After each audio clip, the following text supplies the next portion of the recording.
Sir, हे नीट घोटाळा किंवा नीटचे पेपर लीकचं प्रकरण आपल्या मराठवाड्यात, आपल्या बीड जिल्ह्यापर्यंत पोहोचलेले आहे. तर काल असं कळालं, वर्तमानपत्रातून बातम्या आल्या, की 4 मुलांनी त्या संदर्भात नीटच्या पेपरचं रिपीट जी होणार आहे, तर त्याच्या नैराश्यातून 4 मुलांनी आत्महत्या केलेल्या आहेत. तर असे जर घोटाळे शैक्षणिक क्षेत्रामध्ये होत राहिले, तर उद्या मुलांचं भविष्य काय? नीट अर्थात वैद्यकीय प्रवेशासाठी घेतली जाणारी जी काही पूर्वपरीक्षा आहे त्याच्यामध्ये पेपर फुटीचं प्रकरण हे गाजतंय आणि कालच्या ज्या घडामोडी आहेत त्या अतिशय धक्कादायक आहेत. एक गुणवत्तेचा पॅटर्न म्हणून जो लातूर पॅटर्न उदयाला आला आणि राजर्षी शाहू महाविद्यालयाच्या रूपाने त्या ठिकाणी एक आदर्श अशी शिक्षण पद्धती, शिक्षण व्यवस्था, कोचिंग देण्याचा प्रयत्न राजर्षी शाहू महाविद्यालयाने केला आणि त्याच्यामधून गुणवान विद्यार्थ्यांना वैद्यकीय आणि इंजिनिअरिंगच्या ज्या स्पर्धा परीक्षा होत्या, प्रवेश परीक्षा होत्या, त्यामध्ये प्रवेश मिळण्याच्या संधी निर्माण झाल्या. परंतु त्याच्या अनुषंगानं जे कोचिंग क्लासेसचं पेव लातूरमध्ये फुटलं आणि त्यानं लातूर पॅटर्नला धक्का दिलेला आहे. अनेक गोरगरिबाची मुलं अगदी लहानपणापासून मेहनत करतात, कारण त्यांच्याकडे गुणवत्ता असते, धनवत्ता नसते आणि त्यामुळं गुणवत्तेच्या जोरावर चांगल्या क्षेत्रामध्ये जाणं, त्याच्यामध्ये हमखास यश मिळवून देणारं, ज्या ठिकाणी नोकरीच्या संधी आहेत, व्यवसायाच्या संधी आहेत, अशा वैद्यकीय क्षेत्रात जाण्याचं स्वप्न अनेक हुतकरू सामान्य विद्यार्थी आणि पालक हेही बघत असतात आणि त्यातून ते अपार मेहनत करतात. आणि या मेहनतीतून सरकारी कोट्यामधून जर आपला नंबर लागला तर आपण डॉक्टर होऊ, वैद्यकीय क्षेत्रामध्ये काम करू आणि एक भविष्याची हमी आपल्याला निर्माण होईल, अशा प्रकारची स्वप्न त्यांनी बाळगलेली असतात. परंतु यामध्ये जे रॅकेट उघड झालेलं आहे, मग त्यामध्ये PV कुलकर्णी असतील, मोटेगावकर असतील, प्राध्यापक मनीषा मांढरे असतील, मनीषा वाघमारे असतील, यांनी अक्षरशः धंदा केलेला आहे. मला या निमित्तानं महाभारतातील एक गोष्ट आठवते की प्रस्थापितांना कुणी आव्हान दिलं जाऊ नये म्हणून गुरु द्रोणाचार्यांनी एकलव्याचा अंगठा कापून घेतला होता. खरं म्हणजे द्रोणाचार्यांनी एकलव्याला काही मार्गदर्शन केलेलं नव्हतं, शिकवलेलं देखील नव्हतं, परंतु द्रोणाचार्याचा पुतळा समोर ठेवून तो धनुर्विद्येत पारंगत झाला आणि अर्जुनालाही चॅलेंज करू शकेल, त्याच्यापेक्षाही जास्त गुणवत्तेची धनुर्विद्या त्यानं प्राप्त केली. हे जेव्हा द्रोणाचार्याला कळलं त्यावेळेस त्यांनी गुरुदक्षिणा म्हणून त्याचा अंगठा घेतला. हे नीटचं पेपर फुटीचं प्रकरण तसंच आहे. जे धनवान आहेत, आता ज्या बातम्या येत आहेत बघितल्याच्या नंतर आश्चर्य वाटतं की 5-5, 10-10, 20-20 लाख रुपये खर्च करून या नीटचे पेपर काही धनवान लोकांनी विकत घेतलेले आहेत. म्हणजे ज्यांनी अभ्यास केलाय, ज्यांच्यामध्ये गुणवत्ता ठासून भरलेली आहे, त्यांचे अंगठे घेण्याचाच हा प्रकार नाही का?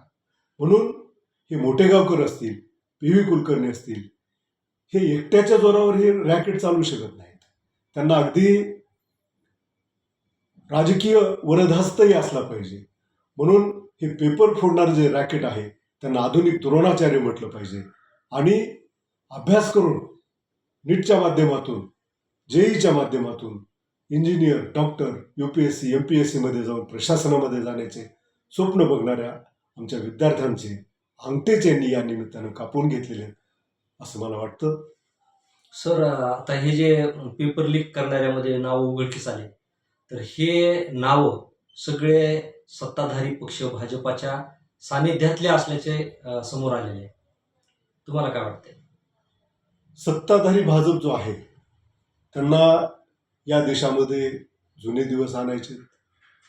हिंदुत्ववादी ते स्वतःला म्हणतात, बहुजन समाज देखील त्याला बोलतो. हिंदुत्ववादी म्हणजे काय?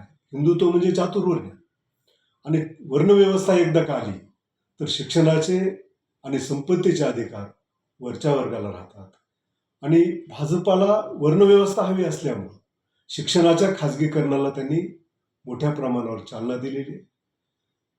अनेक महाविद्यालयामध्ये शिक्षक नाहीत. खरं म्हणजे नीटच्या अनुषंगानंच जर सरकारी महाविद्यालयं चांगली चालली, सरकारी शाळा चांगल्या चालल्या, तर कशाला लोक खाजगी शाळेमध्ये जातील, कशाला लोक क्लासेस लावतील. परंतु 2012 पासून शिक्षक भरती नाही, शिक्षकाच्या हजारो जागा रिक्त आहेत. त्या ठिकाणी शिक्षकच शिकवायला नसल्यामुळं लोक खाजगी क्लासेसला जातात, विद्यार्थी खाजगी क्लासेसला जातात. उच्च महाविद्यालयाचं किंवा विद्यापीठीय महाविद्यालयामध्ये जर आपण सर्वे केला तर CHBवर 90% प्राध्यापक आहेत.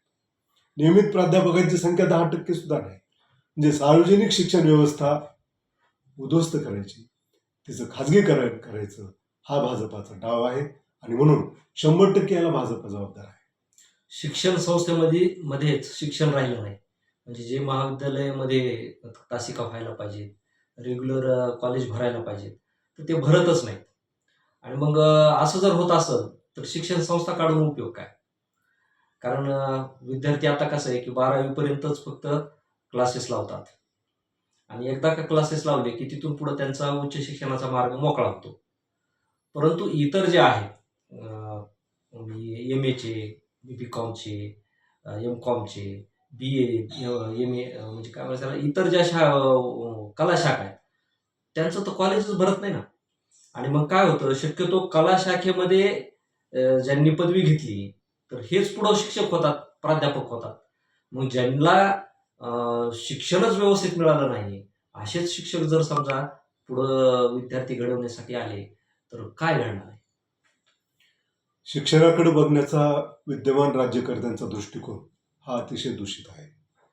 खरं म्हणजे शिक्षण हे वाघिणीचं दूध आहे आणि तो पिलेला माणूस गुरगुरल्याशिवाय राहणार नाही, असं घटनाकार महामानव डॉक्टर बाबासाहेब आंबेडकरांना सांगितलं. आजचे शासनकर्ते शिव फुले शाहू आंबेडकरांचं नाव घेतात, परंतु फुले शाहू आंबेडकरांनी शेवटच्या माणसापर्यंत शिक्षण पोहोचवण्यासाठी काय प्रयत्न केले त्याच्या अगदी उलट या राज्यकर्त्याची भूमिका आहे. शेवटच्या माणसाला, गोरगरिबाला शिक्षण मिळालं पाहिजे यासाठी फुले शाहू आंबेडकरांच्या विचार पुढे घेऊन जाणारे शिक्षण महर्षी या महाराष्ट्रामध्ये निपजले. अनेक नावं आपल्याला सांगता येतील.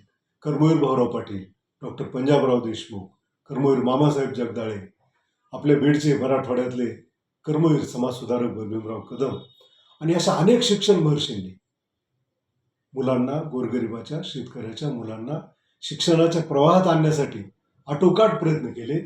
परंतु आजचे विद्यमान राज्यकर्ते सरकारी शाळा बंद करत आहेत, सरकारी शाळा चालणार नाहीत अशा प्रकारची धोरणं आखली आणि राबवली जात आहेत. उद्देश एकच आहे की सामान्य माणूस शिक्षणाच्या प्रवाहातून बाहेर पडला पाहिजे.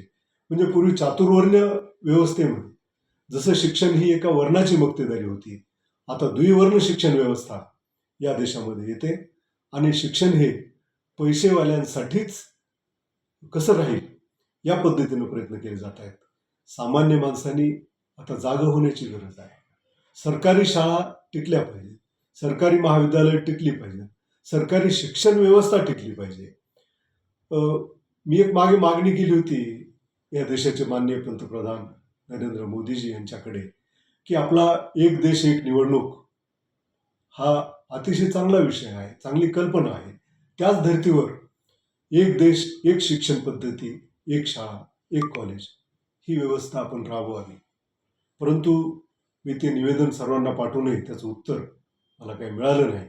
सर्वांना जर समान आणि दर्जेदार शिक्षण मिळालं, घटनेमध्ये समानतेचं तत्व आहे, परंतु आपल्या देशामध्ये वेगवेगळ्या शाळा आहेत. श्रीमंतासाठीच्या वेगळ्या शाळा, गरिबासाठीच्या वेगळ्या शाळा, मध्यमवर्गीयांसाठीच्या वेगळ्या शाळा, आणि ह्या वेगवेगळ्या शाळेमध्ये शिकणारे विद्यार्थी मात्र एकाच नीट परीक्षेला सामोरे जातात, एकाच JEEला सामोरे जातात. म्हणून यामध्ये काठिण्य पातळी, शाळांचा दर्जा, महाविद्यालयाचा दर्जा हा एक पाहिजे आणि त्यासाठी एक देश एक शाळा, एक महाविद्यालय, एक शिक्षण ही व्यवस्था राबवली पाहिजे. सर्वसामान्य माणसांनी सार्वजनिक शिक्षण व्यवस्था टिकवण्यासाठी जर प्रयत्न केले नाहीत तर सर्वसामान्यची मुलं यापुढे शिकू शकणार नाहीत, हे खरं. धन्यवाद सर.